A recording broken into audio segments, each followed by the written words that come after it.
Hello, good morning मेरे प्यारे साथियों। भगत सिंह कोचिंग क्लासेस में एक बार फिर से आपका हार्दिक स्वागत व अभिनंदन किया जाता है। जैसा कि बायोलॉजी में हम अपना दूसरा चैप्टर स्टार्ट कर रखा है, ब्लड वाला। और इस ब्लड के अंदर पहली क्लास में हमने बेसिक सी जानकारी प्राप्त की थी।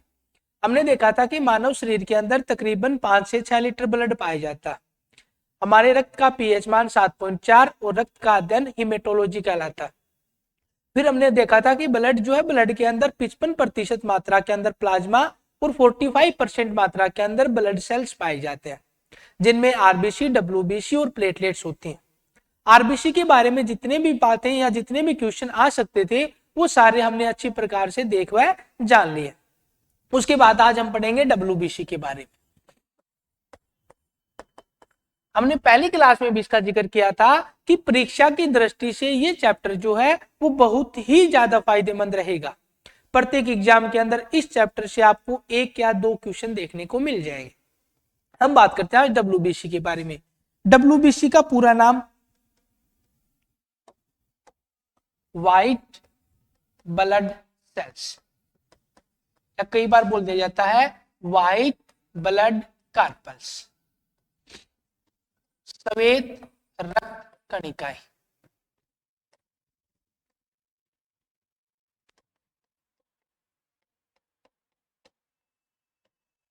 उसके बारे में 2 से 3 बातें यहां पूछी जाती हैं कि डब्ल्यूबीसी जो है, डब्ल्यूबीसी का निर्माण कहां पर होता है, डब्ल्यूबीसी की मृत्यु कहां पर होगी, या उसके अलावा डब्ल्यूबीसी की कितनी संख्या व डब्ल्यूबीसी क्या काम करते हैं। इन सब के बारे में अपने को डिटेल से एक एक बातों के ऊपर अच्छे से चर्चा करनी पड़ेगी। उसके बाद पहला क्वेश्चन यहां से पूछा जाता है कि डब्ल्यूबीसी का वैज्ञानिक नाम क्या है। तो हम बताएंगे डब्ल्यूबीसी का वैज्ञानिक नाम ल्यूकोसाइट। उसके बाद में दूसरा क्वेश्चन पूछा जाएगा कि डब्ल्यूबीसी का निर्माण कहां पर होगा। तो हम बता देंगे इसका निर्माण अस्थि मज्जा के अंदर। अस्थि मज्जा का जिक्र साथियों हम पहली क्लास में कर चुके हैं कि अस्थि मज्जा क्या है। तो हमने देखा था अस्थि मज्जा हड्डियों के बीच का खोखला स्थान होता है। तो उसी खोखले स्थान के अंदर किसका निर्माण होगा, डब्ल्यूबीसी यानी व्हाइट ब्लड कार्पल्स का होगा। यदि इसका निर्माण होता है तो कहीं ना कहीं इसकी मृत्यु भी होगी, और इसकी मृत्यु या तो हम बता देंगे ब्लड में या फिर हम बता देंगे लीवर में। डब्ल्यूबीसी जाकर कहां मरेगी, ब्लड भी ऑप्शन मिल सकता है आपको, लीवर भी मिल सकता है, क्योंकि जो ब्लड कैंसर होगी उस ब्लड कैंसर के अंदर डब्ल्यूबीसी कहां पर जाके मर जाएंगी, तब हम बता देंगे ब्लड के अंदर। वरना जो सामान्य तरीके से डब्ल्यूबीसी मरती है वो लीवर के अंदर जाकर मर जाते। यदि डब्ल्यूबीसी कहीं ना कहीं जन्म ले रही है, कहीं ना कहीं मर रही है, तो सीधी सी बात यह है कि इस डब्ल्यूबीसी का जीवन काल भी अपने को देखने को मिलेगा। तो डब्ल्यूबीसी का जीवन काल हम बता देंगे 5 से 7 दिन होता है। ये इसके बारे में नॉर्मल सी बात है। अपने को याद करने का तरीका ये रखना पड़ेगा कि जैसे ही हम डब्ल्यूबीसी पढ़ रहे हैं तो साथ साथ में अपने को आरबीसी और साथ साथ में अपने को प्लेटलेट्स को भी रिलेट करना पड़ेगा। प्लेटलेट्स थोड़ी देर के बाद में हम देखेंगे। उससे पहले हमने आरबीसी पढ़ा, तो हम बता देंगे आरबीसी का रासायनिक नाम होता है इरिथ्रोसाइट। आरबीसी का निर्माण कहां पर होगा, लाल अस्थि मज्जा में। आरबीसी की मृत्यु कहां पर होगी, प्लीहा और लीवर के अंदर। उसके बाद में आरबीसी का जीवन काल 120 दिन, जबकि डब्ल्यूबीसी का जीवन काल जो है वो 5 से 7 दिन होता है। ठीक है, अब बात करते हैं इनकी संख्या के बारे में। तो हम बता देंगे आरबीसी की जो संख्या है वो 8 से 10,000 होती है, जबकि आरबीसी की जो संख्या है वो 45 लाख से 55 लाख तक होती है, जबकि डब्ल्यूबीसी की संख्या कितनी होती है, मात्र 8 से 10,000। तो कई बार इन दोनों का रेशियो भी पूछा है कि आरबीसी और डब्ल्यूबीसी ये दोनों किस अनुपात में होते हैं। तो हम बता देंगे आरबीसी और डब्ल्यूबीसी का रेशियो जो है वो 600:1, यानी आरबीसी यदि 600 है तो डब्ल्यूबीसी कितनी मिलेंगी, 1 मिलेंगी। यानी सीधी सी बात यह है कि डब्ल्यूबीसी का 600 गुना क्या है, आरबीसी की संख्या होती है। ठीक है, उसके बाद में हम देखेंगे कि डब्ल्यूबीसी काम क्या करती है। जैसे हमने आरबीसी पढ़ा था, आरबीसी क्या काम करेगी, मानव शरीर के अंदर ऑक्सीजन का परिवहन करती है। तो हम देखेंगे कि डब्ल्यूबीसी मानव शरीर के अंदर क्या काम करती है, तो हम बता देंगे रोग प्रतिरोधक क्षमता का कार्य करते हैं। या हम बता देंगे मानव शरीर के अंदर जो भी बीमारियां होती हैं उन बीमारियों को खत्म करने का काम किसका होता है, डब्ल्यूबीसी यानी व्हाइट ब्लड कार्पल्स का होता है। ठीक है, अब दो क्वेश्चन अपने ध्यान में आ रहे होंगे, सर जी यदि इन डब्ल्यूबीसी की संख्या कम हो जाए या इन डब्ल्यूबीसी की संख्या ज्यादा हो जाए तो मानव शरीर के ऊपर क्या प्रभाव पड़ेगा। और यही से दोनों क्वेश्चन जो है वो सबसे ज्यादा इंपॉर्टेंट रखते हैं। यानी प्रत्येक एग्जाम के अंदर ये दोनों क्वेश्चन जरूर पूछे जाएंगे कि डब्ल्यूबीसी की कमी से क्या होगा या डब्ल्यूबीसी की अधिकता से क्या होगा। या सीधा सा क्वेश्चन पूछा जाता है कि कौन से रोग के अंदर डब्ल्यूबीसी की संख्या कम हो जाती है या फिर कौन से रोग के अंदर डब्ल्यूबीसी की संख्या ज्यादा हो जाती है। तो हम बताएंगे डब्ल्यूबीसी का कम होना और दूसरा हम साथ साथ में देखेंगे डब्ल्यूबीसी का अधिक।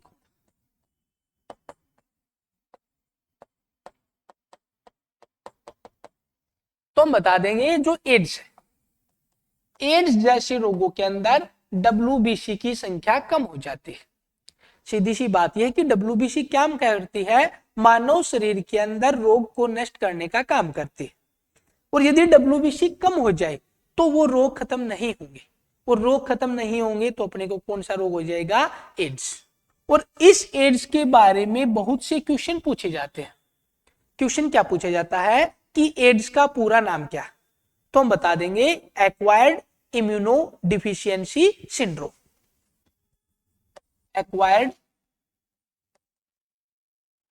Immuno deficiency syndrome. उसके अलावा 2 से 3 क्वेश्चन ये पूछे जाते हैं कि एड्स जो है, एड्स का कारक क्या, तो हम बता देंगे इसका जो कारक है वो HIV।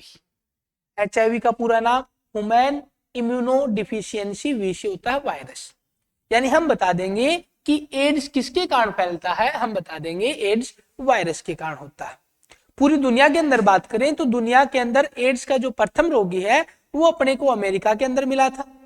इंडिया की बात करेंगे तो इंडिया के अंदर एड्स का पहला रोगी चेन्नई के अंदर, और राजस्थान की बात करेंगे तो राजस्थान के अंदर एड्स का पहला रोगी अपने को माउंट आबू के अंदर मिला था। ठीक है, या कई किताबों के अंदर लिखा जाता है कि एड्स का पहला रोगी राजस्थान के अंदर पुष्कर अजमेर में मिला था। ओके, उसके बाद क्वेश्चन पूछा जाता है कि एड्स दिवस कब मनाया जाता है, तो हम बता देंगे 1 दिसंबर को।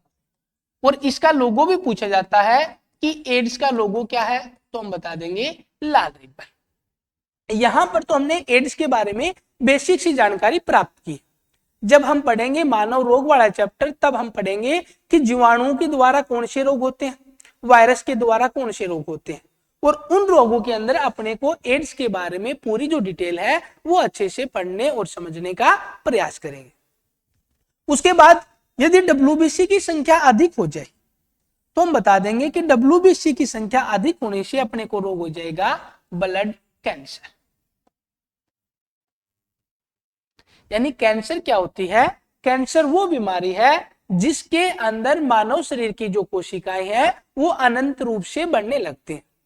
यानी हमने देखा था पहली क्लास के अंदर कि मानव किसी भी सजीव की सबसे छोटी संरचनात्मक व क्रियात्मक इकाई क्या होती है, हमारी सेल्स, कोशिकाएं होती है।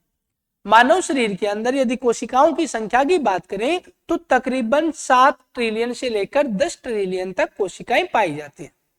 और इन कोशिकाओं का जो विभाजन है वो विभाजन 2 प्रकार से होता है। या तो एक कोशिका विभाजित होकर 2 नई कोशिकाएं बनाती है, या फिर एक कोशिका विभाजित होकर 4 नई कोशिकाएं बनाती है। लेकिन जब इस विभाजन के अंदर एक कोशिका 2 और एक कोशिका 4 के बजाय अनंत रूप से बंटने लग जाए तो उसी बीमारी को क्या कहा जाता है, ब्लड कैंसर कहा जाता है। उस टाइम पर डब्ल्यूबीसी की जो संख्या वो 70-80 हजार या 1 लाख के पार हो जाती है। और डब्ल्यूबीसी का 1 लाख से पार होना मतलब कौन सी बीमारी होना, कैंसर होना। अब आपके दिमाग में ध्यान आ रहा होगा, सर जी डब्ल्यूबीसी तो रोग से लड़ने का काम करते, यदि डब्ल्यूबीसी की संख्या ज्यादा हो जाए तो ये तो अपने लिए फायदेमंद रहेगा, क्योंकि फिर तो अपने को बीमारी नहीं होंगी, डब्ल्यूबीसी सभी बीमारियों को मारने का काम करेगी। तो मेरे प्यारे बच्चों, ऐसा नहीं होता, यदि इनकी संख्या ज्यादा हो जाएगी तो मानव शरीर के अंदर ऐसी भी सेल्स है जो अपने शरीर के लिए बहुत ज्यादा उपयोगी रहते हैं, या कुछ बैक्टीरिया, कुछ जीवाणु ऐसे भी होते हैं जो मानव शरीर के अंदर होने जरूरी है। यदि डब्ल्यूबीसी की संख्या हद से ज्यादा हो जाएगी, लिमिट से ज्यादा हो जाएगी, तो डब्ल्यूबीसी को पता ही नहीं होगा कि अपने को कौन से बैक्टीरिया को मारना है और कौन से बैक्टीरिया को छोड़ना है। डब्ल्यूबीसी इसके आगे जो जो बैक्टीरिया आते जाएंगे, जो जो वायरस आते जाएंगे, उन सबको मारने का काम करती जाएगी। इसके लिए अपने शरीर के अंदर जितने भी फायदे वाले, लाभ वाले जो अपने को बैक्टीरिया मिलेंगे, उन सबको भी खत्म करने का काम कौन कर देगी? डब्ल्यूबीसी कर देगी। और उसी बीमारी को क्या कहा जाता है? Blood cancer. अब यहां से 2 क्वेश्चन पूछे जाते हैं कि डब्ल्यूबीसी का कम होना क्या कहलाता है, तब हम बता देंगे इसका कम होना ल्यूकोपीनिया। डब्ल्यूबीसी का कम होना क्या कहलाएगा? ल्यूकोपीनिया। और दूसरा क्वेश्चन ये वाला, डब्ल्यूबीसी का अधिक होना क्या कहलाएगा? तो हम बता देंगे ल्यूकेमिया। डब्ल्यूबीसी का कम होना ल्यूकोपीनिया, डब्ल्यूबीसी का अधिक होना क्या कहलाएगा? ल्यूकेमिया। और ये दोनों ही क्वेश्चन परीक्षा के अंदर पूछे गए हैं और आने वाले एग्जाम के अंदर भी बहुत ज्यादा इंपॉर्टेंट रखते हैं। ठीक है, दोनों बातें अपने को याद रखनी है। डब्ल्यूबीसी का अधिक होना ल्यूकेमिया, डब्ल्यूबीसी का कम होना ल्यूकोपीनिया। उसके अलावा थोड़ी सी और जानकारी प्राप्त करोगे आप तो देखोगे कि हमने पढ़ा था आरबीसी, जो आरबीसी के अंदर केंद्रक नहीं पाया जाता, तो हम बता देंगे डब्ल्यूबीसी जो है, डब्ल्यूबीसी के अंदर केंद्रक पाया जाता है।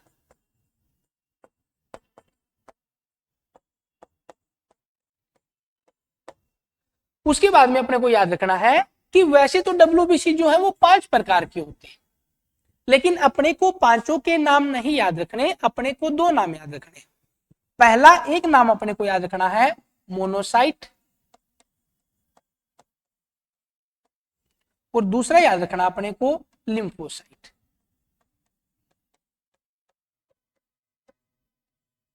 यहां से 2 क्वेश्चन बेसिक से पूछे जाते हैं। क्वेश्चन क्या पूछे जाएंगे कि सबसे बड़ी डब्ल्यूबीसी कौन सी होती है? तो हम बता देंगे मोनोसाइट, सबसे बड़ी डब्ल्यूबीसी मोनोसाइट। दूसरा क्वेश्चन, सबसे छोटी डब्ल्यूबीसी, तो हम बता देंगे लिम्फोसाइट।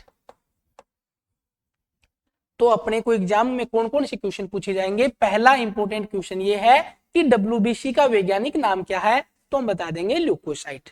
डब्ल्यूबीसी 5 प्रकार की होती है, 5 में से अपने को 2 नाम जरूर याद रखने हैं कि सबसे बड़ी डब्ल्यूबीसी कौन सी होगी? मोनोसाइट। और सबसे छोटी डब्ल्यूबीसी कौन सी होगी? तो हम बता देंगे लिम्फोसाइट। ठीक है, उसके बाद में अपने को याद रखनी है कि डब्ल्यूबीसी की संख्या कितनी होगी? 8 से 10,000, या फिर अपने को साथ में यह भी याद रखना है कि आरबीसी और डब्ल्यूबीसी का अनुपात कितना होगा? तो हम बता देंगे 600:1।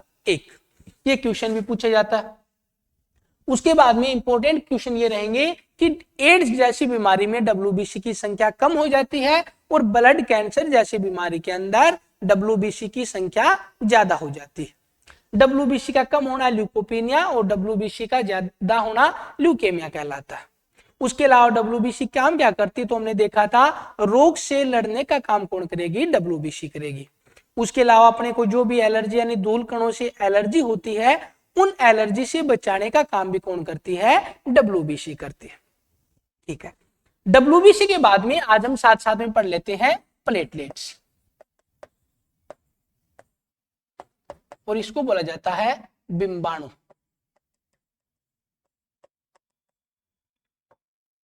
अपना पहला क्वेश्चन वही रहेगा कि प्लेटलेट्स का वैज्ञानिक नाम क्या है? तो हम बता देंगे इसका वैज्ञानिक नाम है थ्रोम्बोसाइट। प्लेटलेट्स का वैज्ञानिक या रासायनिक नाम क्या होता है? थ्रोम्बोसाइट। उसके बाद में इसका जीवन काल, तो हम बता देंगे इसका जीवन काल 7 से 10 दिन तक। उसके बाद में थ्रोम्बोसाइट का निर्माण कहां पर होगा, सेम बात बतानी अपने को, अस्थि मज्जा के अंदर, और इसकी मृत्यु कहां पर होगी, लीवर के अंदर। बेसिक सी बात है, ये बात हम आरबीसी और डब्ल्यूबीसी के अंदर पढ़ चुके हैं, तो इसके बारे में ज्यादा कुछ नहीं पूछा जाता। अपने को याद रखना है थ्रोम्बोसाइट की संख्या कितनी होती है, तो हम बता देंगे इनकी संख्या 1.5 लाख से 4.5 लाख तक। और ये वाला क्वेश्चन पूछा भी जाता है।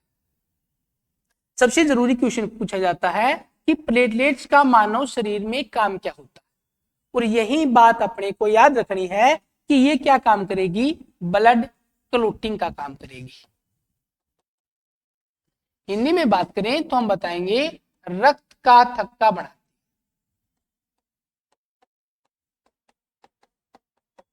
रक्त का थक्का बढ़ाने का मतलब अपना है कि यदि अपने को चोट लग जाती है किसी शरीर के ऊपर, तो आपने देखा होगा कि वहां से खून जो है वो लगातार आने लगता है, लेकिन 2 से 4-5 मिनट के बाद में हम देखते हैं कि यदि चोट कम थी तो वहां से अपने आप खून आना बंद हो जाता है। उसी प्रोसेस को क्या बोला जाता है, ब्लड क्लोटिंग, यानी रक्त का थक्का बढ़ना। और उस रक्त के थक्के बनाने के लिए कौन जिम्मेदार होता है, तब हम बता देंगे प्लेटलेट्स। हम बताएंगे कि ब्लड क्लोटिंग के लिए कौन सा प्रोटीन जिम्मेदार होता है। यानी जब हमने प्लाज्मा पढ़ी थी तो हमने देखा था कि प्लाज्मा के अंदर 5 प्रोटीन पाए जाते हैं, एल्बुमिन, ग्लोबिन, फाइब्रिनोजन, थ्रोम्बिन और प्रोथ्रोम्बिन। उनमें से एक प्रोटीन फाइब्रिनोजन प्रोटीन,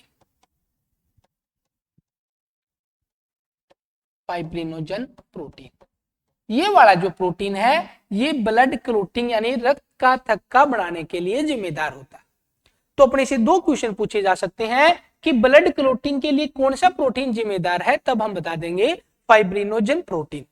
यदि अपने को पूछे कि ब्लड क्लोटिंग के लिए कौन सी सेल जिम्मेदार है, तब हम बता देंगे प्लेटलेट्स। उसके अलावा ये बेसिक सी बात है कि 1.5 लाख से 4.5 लाख तक इनकी संख्या होती है। अब यहां से एक क्वेश्चन और पूछा जाता है कि यदि मानव शरीर के अंदर प्लेटलेट्स की संख्या कम हो जाए तो अपने ऊपर क्या प्रभाव पड़ेगा, या कौन से रोगों के अंदर प्लेटलेट्स की संख्या कम हो जाती है, तो हम बता देंगे चिकनगुनिया, और दूसरा हम बता देंगे डेंगू। चिकनगुनिया और डेंगू जैसे रोगों के अंदर मानव शरीर में प्लेटलेट्स की संख्या कम हो जाती है। तब आपने देखा भी होगा कि यदि किसी को डेंगू हो जाता है तो उनकी प्लेटलेट्स जो है वो 40,000, 50,000, 60,000 या उससे भी कम 10-15,000 तक भी आ जाते हैं। तब क्या किया जाता है, डॉक्टर जो है वो नारियल पानी पीने, कीवी को खाने की सलाह देते हैं, या कई बार क्या हो जाता है कि अपने को ब्लड जो है वो भी एक्सचेंज करना पड़ता है। तो ये डेंगू जो है ये बीमारी सामान्य सी है, घरेलू बीमारी है। प्रत्येक गांव के अंदर, प्रत्येक शहर के अंदर कहीं ना कहीं आपने डेंगू का नाम जरूर सुना होगा। हम आपको बता देंगे डेंगू जो है वो मादा मच्छर यानी एडीज मादा मच्छर के काटने से होती है। ये क्वेश्चन भी पूछा हुआ है, एडीज मादा मच्छर। प्यारे साथियों मैं आपको बता दूं कि अपने को कौन से मच्छर काटते हैं, केवल और केवल मादा मच्छर। नर मच्छर अपने को कभी भी काटने का काम नहीं करते। मादा मच्छर क्या करेगी, अपने खून को पिएगी, चूसेगी और वहीं से जीवित रहने का काम यानी उसके खाने का काम होता है। जबकि आपने कई बार देखा होगा गार्डन के अंदर, बगीचों के अंदर पुष्पों यानी फूलों के द्वारा जो रस प्राप्त करते हैं वो नर मच्छर होते हैं, जबकि खून पीने वाले मच्छर कौन से होते हैं, मादा मच्छर होते हैं। ये तो घर घर की कहानी होती है। उसके अलावा इन सब रोगों के बारे में डिटेल से हम जो है वो मानव रोग वाले चैप्टर के अंदर अच्छे से पढ़ समझ लेंगे। अब यहां से क्वेश्चन पूछा जाता है, यदि ब्लड क्लोटिंग ना हो, रक्त का थक्का ना बढ़े तो क्या हो जाएगा, तब हम बता देंगे कि ब्लड क्लोटिंग नहीं होगी तो वहां से लगातार खून बहता रहेगा, चोट लग जाएगी तो, और तब इंसान की क्या हो जाएगी, मृत्यु हो जाएगी। ठीक है, ये जो बीमारी ब्लड क्लोटिंग वाली बीमारी जो है वो सबसे पहले ब्रिटेन की महारानी एलिजाबेथ के अंदर पाई गई थी। यानी उनके ब्लड के अंदर कभी भी ब्लड क्लोटिंग नहीं होती थी। थोड़ी सी भी चोट लग जाए तो वहां से लगातार खून बहता जाएगा और इंसान की क्या हो जाएगी, मृत्यु हो जाएगी। ब्लड क्लोटिंग का न होना, ब्लड क्लोटिंग ना होना क्या कहलाता है, तब हम बता देंगे हीमोफीलिया।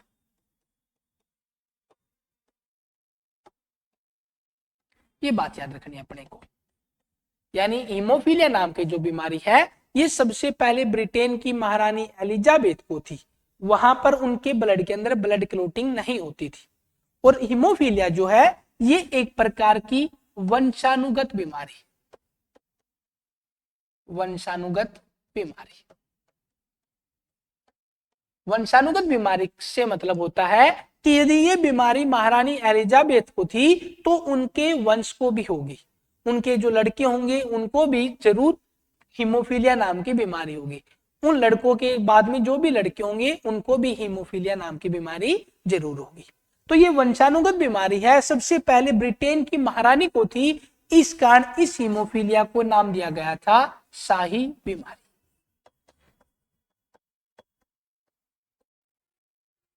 ये वाली बात भी अपने को याद रखनी है कि शाही बीमारी जो है वो कौन सी बीमारी को कहा जाता है, तो हम बता देंगे हीमोफीलिया। तो प्लेटलेट्स के बारे में अपने को इतनी बात जरूर याद रखनी है। पहला क्वेश्चन, प्लेटलेट्स का वैज्ञानिक नाम थ्रोम्बोसाइट, इनकी संख्या 1.5 से 4.5 लाख तक। प्लेटलेट्स काम क्या करती हैं, तब हम बता देंगे ब्लड क्लोटिंग का काम करते हैं। यदि प्लेटलेट्स की संख्या में कमी आ जाए तो अपने को चिकनगुनिया व डेंगू जैसे रोग हो जाएंगे। ब्लड क्लोटिंग बढ़ाने के लिए कौन सा प्रोटीन जिम्मेदार होता है, फाइब्रिनोजन प्रोटीन होता है। हमने देखा था कि प्लाज्मा के अंदर 5 प्रोटीन होते हैं, एल्बुमिन, ग्लोबिन, थ्रोम्बिन, प्रोथ्रोम्बिन और फाइब्रिनोजन प्रोटीन। अब यहां से एक क्वेश्चन और पूछा गया था कि यदि जो अपनी प्लाज्मा है इस प्लाज्मा में से हम फाइब्रिनोजन प्रोटीन को निकाल दें, प्लाज्मा से यदि फाइब्रिनोजन प्रोटीन को निकाल दिया जाए तो शेष पदार्थ को क्या कहेंगे, हम बता देंगे बचा हुआ शेष पदार्थ सीरम कहलाता है। और ये क्वेश्चन जो है वो 2 से 3 बार एग्जाम में पूछा जा चुका है। अपने को क्या बताना है कि यदि प्लाज्मा से हमने इस फाइब्रिनोजन प्रोटीन को निकाल दिया तो क्या नहीं होगी, ब्लड क्लोटिंग यानी रक्त का थक्का नहीं बनेगा। और उसी शेष पदार्थ को क्या कहा जाता है, सीरम कहा जाता है। उसके बाद में अपने को याद रखना है, हमने थोड़ी देर पहले देखा था आरबीसी और डब्ल्यूबीसी का अनुपात कितना है, तो हमने बताया था 600:1। आरबीसी और डब्ल्यूबीसी का अनुपात 600:1।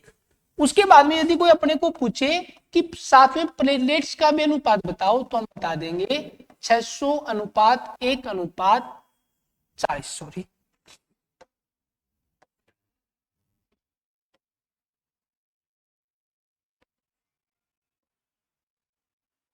600:1:40। ये तीनों अनुपात अपने को याद रखने। यानी यदि डब्ल्यूबीसी 1 होगी तो इसका 40 गुना क्या होंगी, प्लेटलेट्स होंगी, और इसका 600 गुना क्या होंगी, आरबीसी होंगी। तो आरबीसी, डब्ल्यूबीसी और प्लेटलेट्स, इन तीनों के बारे में जितने भी क्वेश्चन पूछे गए हैं या पूछे जा सकते हैं उन सब के बारे में हमने अच्छे से चर्चा कर ली। उसके बाद में कल हम पढ़ेंगे कि रक्त परिसंचरण तंत्र क्या काम करता है, मानव शरीर के अंदर कौन कौन से ब्लड ग्रुप पाए जाते हैं, कौन सा ब्लड ग्रुप जो है किस वाले ब्लड ग्रुप को डोनेट कर सकता है या कौन से रिसीव कर सकता है, माता पिता से ब्लड ग्रुप जो है वो बच्चे के अंदर कौन सा आएगा, कैसे आता है, हृदय जो है मानव का हार्ट जो वो किस प्रकार काम करता है। ये सारी की सारी बातें जो है अपने को इसी ब्लड वाले चैप्टर के अंदर पढ़नी पड़ेंगी। 4 से 5 दिन में ये चैप्टर फिनिश हो जाएगा। उसके बाद में हम इनसे जितने भी क्वेश्चन पूछे गए थे या एग्जाम के अंदर पूछे जा सकते हैं उन सारे के सारे क्वेश्चनों की अच्छे से चर्चा करेंगे। ठीक है साथियों, इसके बारे में आपने जितने भी नोट्स बना रखे हैं, साथ साथ में पढ़ रहे हैं, नोट्स बना रहे हैं, बहुत अच्छी बात है। यदि आप नोट्स नहीं भी बना रहे तो हमारे यूट्यूब चैनल या हमारे टेलीग्राम चैनल या फिर हमारे एप्लीकेशन के द्वारा आपको ये सारे नोट जो है वो फ्री के अंदर मिल जाएंगे। आपको बस वहां पर जाना है हमारे ऐप के अंदर, भगत सिंह कोचिंग क्लासेज राजगढ़ के अंदर। आप जैसे प्ले स्टोर के अंदर भगत सिंह क्लासेज राजगढ़ लिखोगे हमारी एप्लीकेशन आ जाएगी, वहां पर आपको ये सारा का सारा डेटा जो है वो फ्री के अंदर मिल जाएगा। उसके अलावा आप जो क्लास देख रहे हैं वो हमारे यूट्यूब चैनल पर देख ही रहे हैं। साथ में हमने हमारे एप्लीकेशन के अंदर रेलवे टेक्नीशियन का ऐप जो है उसका पूरा का पूरा कोर्स डिटेल जो है वो सब हमने लॉन्च कर रखी मात्र 499 रुपए के अंदर। वहां पर आपको मैथ, रीजनिंग, कंप्यूटर और साइंस और जीके यानी पूरा का पूरा 100 नंबर का जो है वो पूरा सिलेबस आपको मिल जाएगा अच्छे से।